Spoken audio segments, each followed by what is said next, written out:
Olá a todos, aqui quem fala é César Cruz.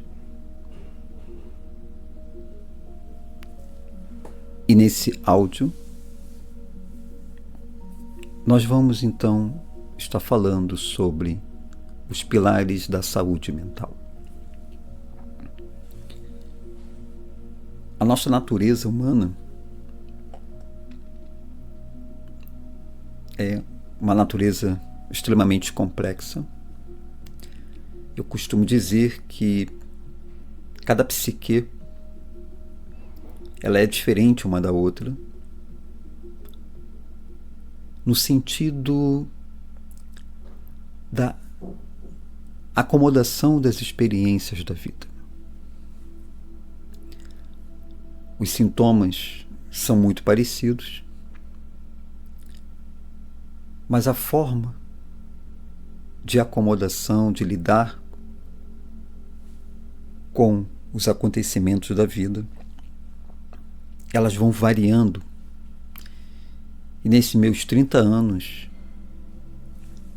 como terapeuta, ouvindo e cuidando de pessoas, fica muito nítido para mim que o ser humano é um processo muito complexo. Mas aqui hoje eu quero compartilhar algumas estruturas que são bases e elas são fundamentais dentro de um processo de mudanças de comportamento, padrões de repetições e crenças, para que a gente possa encontrar a nossa serenidade e uma qualidade de vida melhor. Então vamos começar entendendo algumas naturezas. A primeira dela é a natureza mental. Sócrates dizia que tudo começa no mundo das ideias, pois a nossa mente ela tem uma das suas grandes habilidades é a habilidade da imaginação. Podemos imaginar algo de muito bom, mas da mesma forma podemos imaginar algo ruim. Quando encontramos uma pessoa num quadro de pânico e medo, um dos gatilhos dentro desse quadro é a imaginação. O inconsciente dessa pessoa faz com que o corpo dela acredite que se ela se expor, sair daquele local que ela tem ali como segurança e ir para um outro ambiente que ela não tenha contato, algo de ruim vai acontecer. A mente lógica sabe que não existe nada lá fora tão perigoso. Mas o inconsciente consegue convencer a sua psique e gera para ela um desconforto que conhecemos como medo. Porque a mente inconsciente imagina que lá fora tem um predador. Essa é uma das bases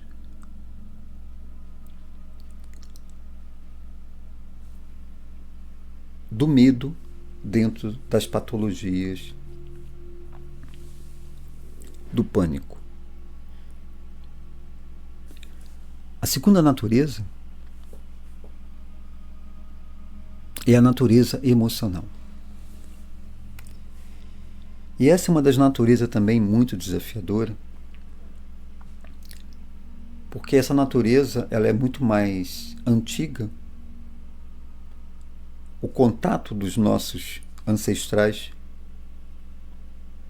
sempre foi através das emoções. A natureza pensante, a parte lógica,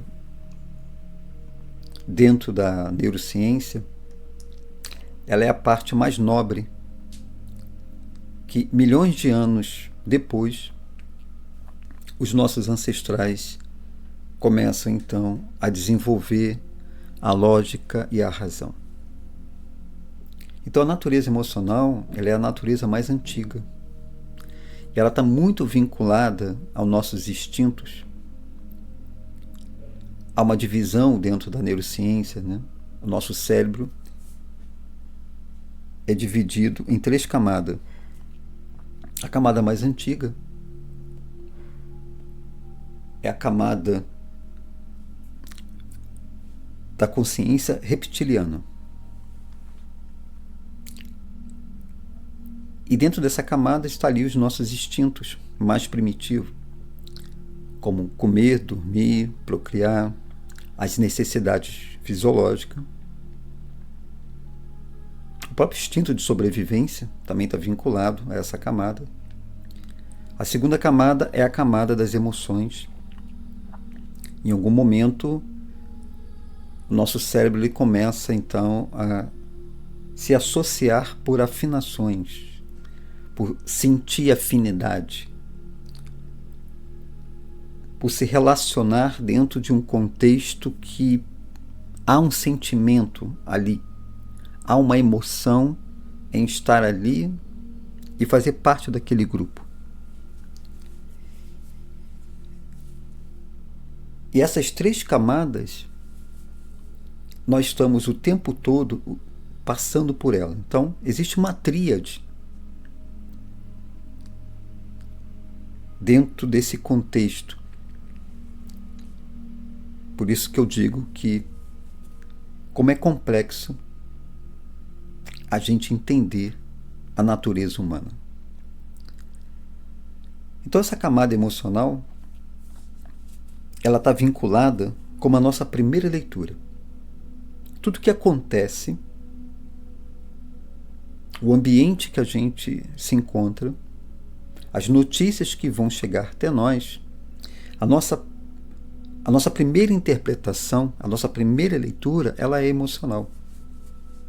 Primeiro sentimos, para então depois raciocinar. E quando a gente não tem essa capacidade de elaborar, de analisar os acontecimentos e como estamos reagindo a esses acontecimentos, provavelmente a gente vai estar dentro do comportamento do reativo. A gente só reage. E quando a gente está dentro desse padrão, desse modelo reativo, a gente sofre muito, porque as nossas reações, elas não têm uma base racional. Então, a importância da gente aprender a regular. Essa regulação emocional, ela parte de um princípio, né, de reconhecer as emoções e não negar. É importante a gente aceitar, olhar para essas emoções de uma forma muito lúcida e não negá-la. Entender esse sentimento, acomodar o desconforto, para que a gente possa elaborar uma resposta mais adequada.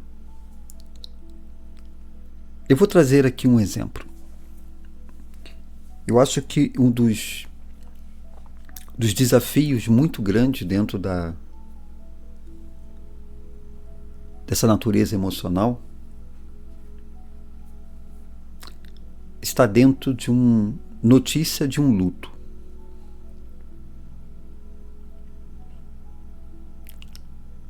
Quando recebemos a notícia da perda de um pai ou da perda de uma mãe,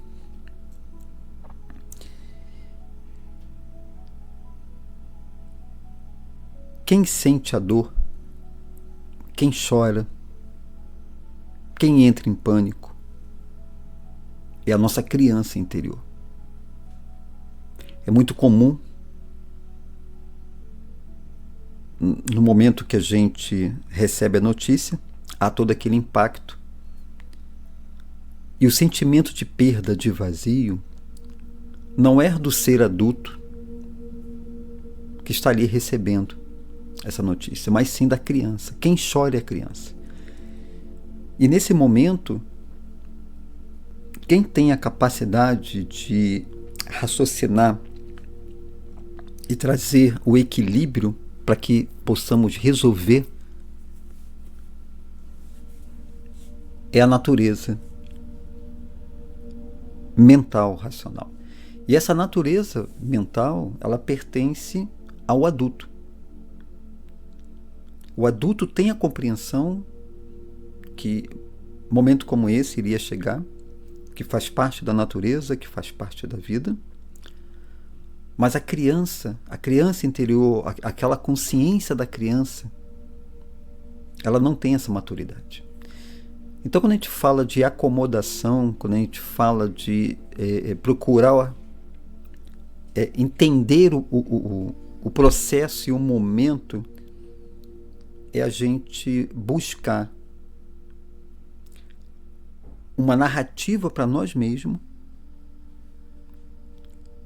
para que a gente possa criar uma estrutura emocional para resolver o que precisa ser resolvido e passar por esse momento, porque é um momento de grande desafio. Então, encontrar uma narrativa para estruturar e acomodar o acontecimento em si é uma forma da gente regular as nossas emoções. Lembrando, né, de uma frase que diz que nós não temos controle sobre os acontecimentos, mas a forma como vamos acomodar, como vamos reagir, como vamos nos posicionar, isso pertence à nossa inteligência mental. E um dos conceitos sobre vida, viver também é se expor. E quando estamos vivendo situações parecidas com essa, situações que vai exigir de nós uma inteligência emocional, precisamos ter conteúdo, conhecimento, ferramentas para que emocionalmente possamos atravessar momentos como esse, que são momentos de grandes desafios. Outro ponto importante dentro dessa regulação emocional, dentro desses pilares da saúde mental, é o que a gente chama de autoconsciência. Autoconsciência, ela está muito vinculado a autoconhecimento. Conheça-te. Esse também é um termo muito antigo dentro da filosofia. E dentro desse processo de autoconsciência, vamos ter algumas ferramentas que é de muita importância. Dentro da prática clínica terapêutica, uma das coisas mais importantes que eu preciso fazer com os meus clientes, com as pessoas que eu acompanho, é que eles consigam desenvolver a autoconsciência. Estar consciente de padrões e comportamentos automáticos. Normalmente, esses padrões de comportamentos automáticos, eles estão totalmente inconscientes em nós. São posicionamentos e atitudes que nós temos na vida que ele não é racional, a gente não raciocina, a gente simplesmente reage. Então a autoconsciência, ela parte de uma estrutura extremamente importante. Se eu não conseguir trazer essa consciência, essa autoconsciência para os meus clientes, terapeuticamente a gente não vai conseguir atingir o nosso propósito. Alguns hábitos que temos que desenvolver para ajudar nessa construção é ter uma agenda de anotações. É importante, no final do dia, a gente sentar, olhar para o nosso dia e entender aonde foi que a gente se sabotou. Se a programação, se a rotina que nós montamos e criamos diariamente, se conseguimos realizá-la. Entender também quais os gatilhos que impossibilitou de eu manter a rotina que nós construímos. Então, essa agenda ela é extremamente importante. Entendo que parece ser muito chato, a grande maioria reclama, e até criar esse hábito é um processo também. Mas ele é muito importante para trazer consciência. Se a gente não anotar, se a gente não criar ali o diário, a gente não consegue estar consciente desses padrões de comportamento do nosso eu antigo. Essa é a forma da gente quebrar um pouco e estar consciente dos padrões automáticos. Olhar para os nossos pensamentos também é muito importante. Então, quando a gente está ali escrevendo a nossa agenda, a gente vai também olhar qual ou quais as qualidades dos pensamentos que atravessou o nosso dia.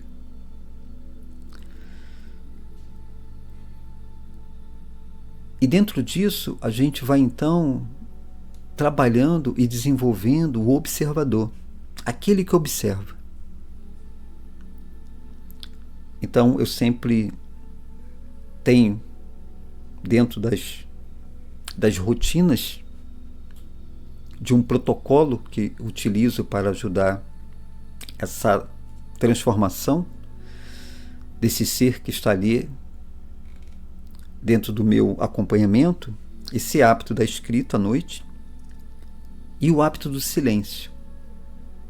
O simples fato de você, antes de dormir, você sentar, fechar os olhos, observar a sua respiração. Observar a respiração é estar aqui agora. Esse observar a respiração vai se estender também, ele vai expandir em observar você. Esse observar você é observar o que se passa em sua mente e como você se sente naquele momento. Dentro de algumas escolas filosóficas, a gente chama isso de reescrever o nosso dia.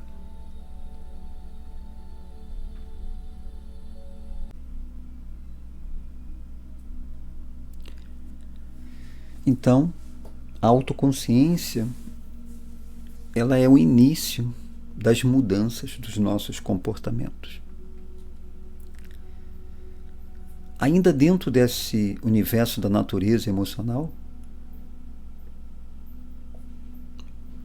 nós somos seres que nos relacionamos. E esse termo, se relacionar, precisamos expandir esse termo. Eu gosto muito de usar um termo, as minhas relações. Então, a gente se relaciona com o ambiente a gente se relaciona com o outro, e esse outro, ele tem algumas esferas. Há relação com um conhecido, há relações com amigos, há relações com parentes e há a relação mais íntima com uma pessoa, alguém querido. Essas relações, elas também têm um papel fundamental na nossa saúde, tanto mental quanto emocional. Então a gente costuma trazer dentro desse universo sobre a saúde o termo apegos. Apego significa dependência. E uma das coisas que desestrutura muito a natureza emocional é a gente entender qual o verdadeiro sentido e o significado no qual nós estamos dentro de uma relação ou se relacionando. A autoconsciência, ela também vai estar avaliando e olhando para esse campo das relações. Quando existe uma dependência emocional, quando existem dependências afetivas, quando existe carência de companhia,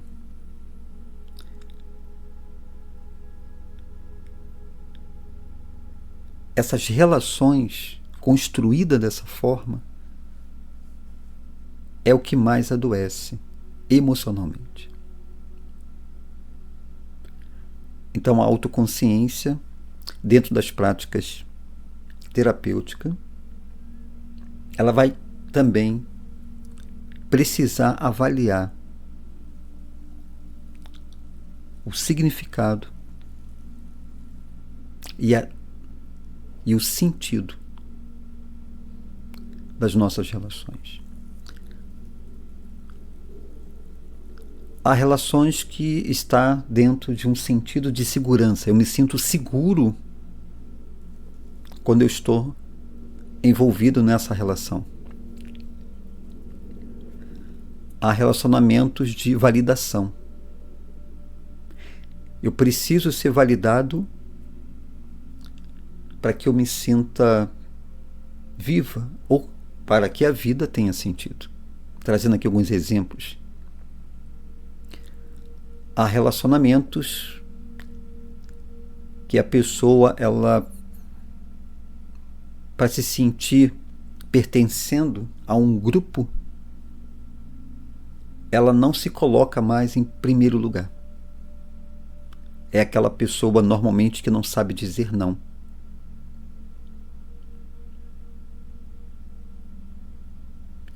Então, esses comportamentos, esses sintomas, dentro desse universo das relações, são fatores que nos adoecem. Um relacionamento, uma natureza emocional dentro de uma relação sadia, uma das coisas mais importantes é estar consciente qual o sentido e qual o significado das minhas relações. Qual é o sentido e o significado de eu acordar todo dia? Essa é uma relação com a nossa própria vida. Qual é o sentido e qual é a relação e qual o significado de eu estar me relacionando com uma pessoa? Isso precisa estar muito claro.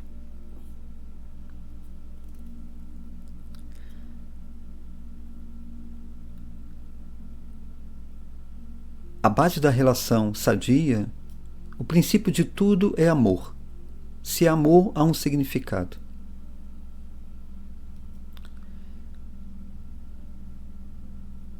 Esse amor é um termo que traz para nós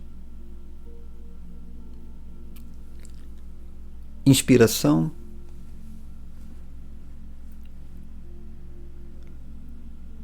satisfação, alegria,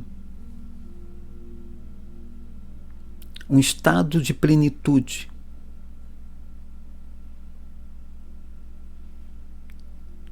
Mas de uma forma muito natural, sem ter o apego.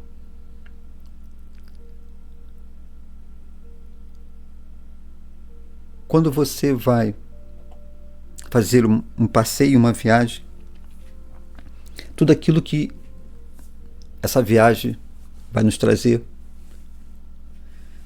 alegria, bem-estar, traz uma inspiração, a gente se sente feliz e leve, mas a gente sabe que aquela viagem vai terminar. E quando essa viagem termina, nós não ficamos deprimidos, nós não ficamos mal. O sentimento é de gratidão por ter vivenciado, por ter participado. Imagine as nossas relações baseado dentro desse estado de consciência. Essas são as relações sadias.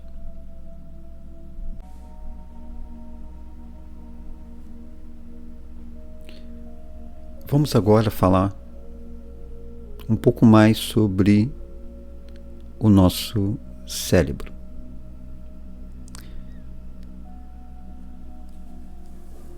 Já trouxe aqui essa divisão, né? Essa tríade, a teoria, né, do cérebro trino. E o tempo todo nós estamos variando, né? Essa variação das nossas ondas, das nossas conexões, cada situação que emocionalmente nós somos expostos vai gerar um pensamento que já está dentro de um comportamento. Então, dentro dos estudos da neurociência sobre a relação da prática da meditação, meditação é um termo utilizado aqui no Ocidente, mas na realidade a gente traduziria prática de estado de consciência, prática de modular as nossas ondas mentais. Então se sabe, né, através de pesquisas, que a prática da meditação ela tem uma capacidade de modular a variação das nossas ondas mentais. Ainda não se aprofundaram muito dentro desse universo, mas há uma regulação dentro dessa tríade. E isso para nós é muito importante. Então, como eu disse, uma das habilidades do nosso cérebro é a capacidade de estar criando pensamentos. Se nós não temos como parar os pensamentos, porque biologicamente seria impossível, eu posso então desenvolver o hábito de estar criando bons pensamentos. Se o cérebro tem essa habilidade da imaginação, eu posso então estar treinando. Esse é o termo. O cérebro, ele pode ser treinado. Então, uma das minhas propostas dentro da construção de um novo eu é a gente treinar o nosso cérebro a ter uma construção mais positiva.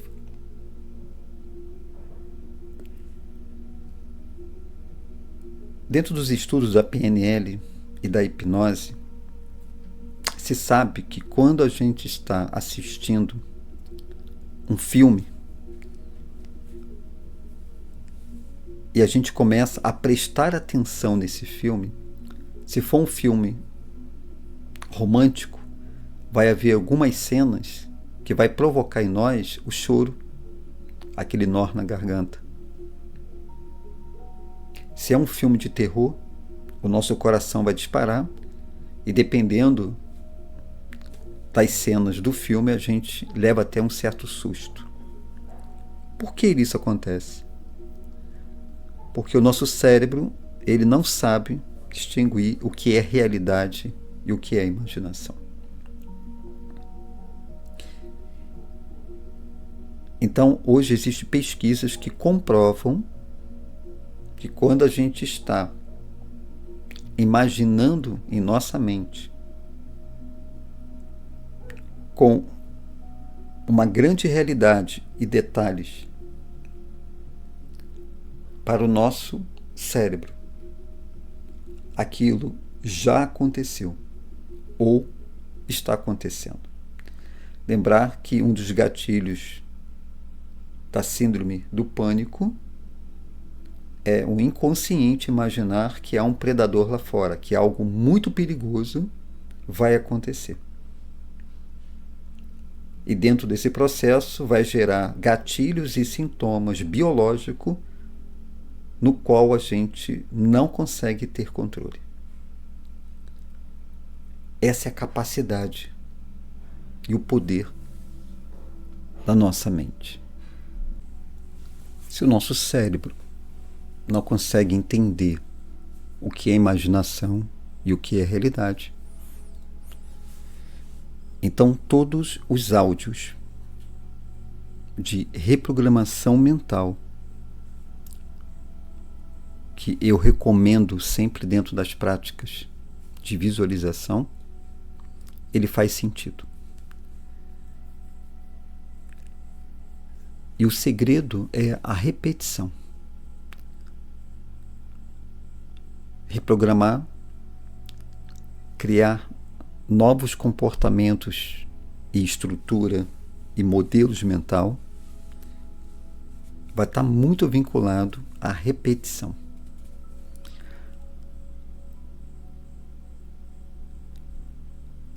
Protegendo nossa mente é uma das tarefas que é importante para a nossa saúde mental. Essa estrutura passa aquilo que eu assisto, então os programas de televisão, séries, noticiários, precisamos selecionar, tudo aquilo ali está influenciando as nossas estruturas mentais.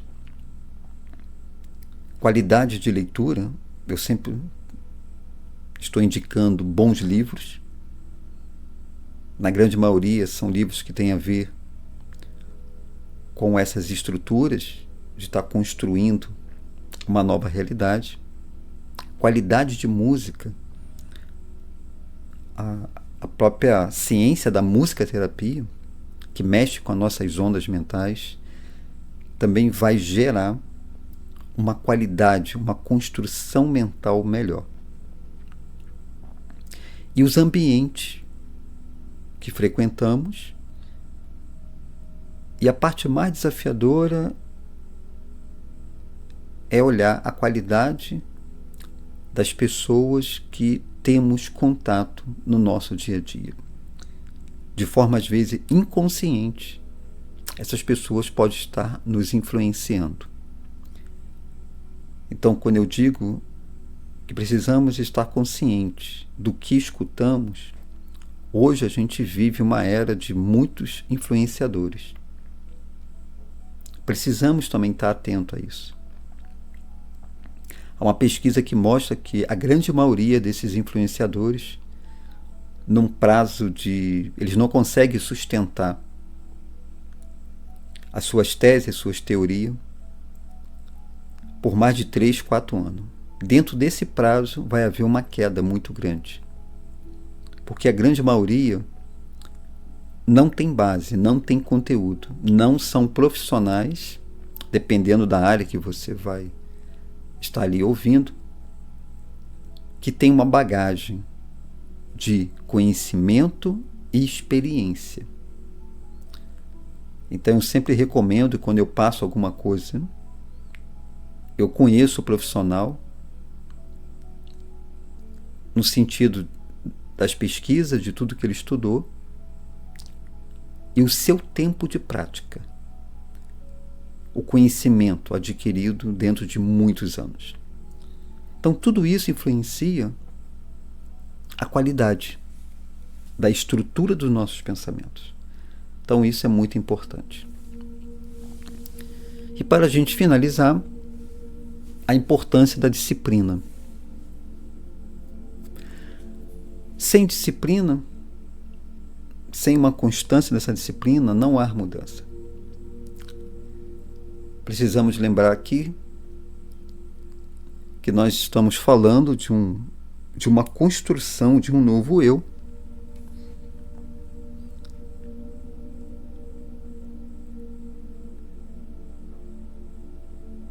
tentando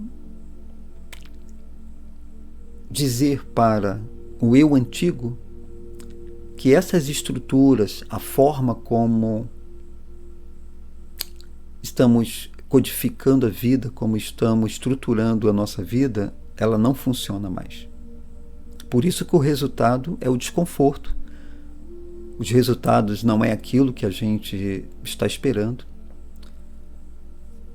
De tempos e tempos nós temos que rever a nossa estrutura, nós temos que rever os nossos padrões de construção mental e emocional para que bons resultados possam acontecer. Então a disciplina é fundamental. Essa disciplina está muito estruturada dentro de um protocolo que eu estou sempre indicando.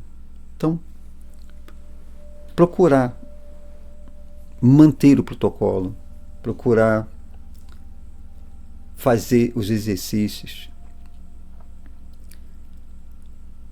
E o outro fator importante é a paciência. Lembrar que nós não vamos trazer toda a transformação ou atingir os resultados que nós estamos desejando ou sonhando num tempo muito curto. Não, ao contrário. Essa é uma construção que provavelmente vai levar anos. Porque nós temos que lembrar que nós estamos falando de uma estrutura biológica, cérebro, uma estrutura emocional. Emocional são padrões de comportamento já enraizado, muito bem estruturado e que está inconsciente em nós. E depois nós temos a nossa natureza mental, que ela é o tempo todo influenciada por modelos, tanto de uma sociedade, quanto modelos de ambientes e de estruturas familiares. Então, uma das coisas que é importante lembrar aqui, a paciência, o empenho, o esforço, a constância é fundamental. Vai ser desafiador? Muito desafiador. Vai doer? Vai doer. Vai ser desconfortável? Vai ser desconfortável. Eu gosto sempre de lembrar que terapia não é algo confortável. Dói. Você vai ficar consciente de alguns padrões, de alguns comportamentos, de alguns hábitos, que você vai ficar triste com você mesmo porque eu faço isso comigo mesmo. Mas uma coisa eu afirmo: se você se mantiver forte, firme e realmente desejando encontrar o seu equilíbrio, uma vida mais leve, mais confortável, uma vida com significado e propósito, se mantenha firme dentro desse programa que a gente cria e constrói com bases em experiências, com bases em resultado.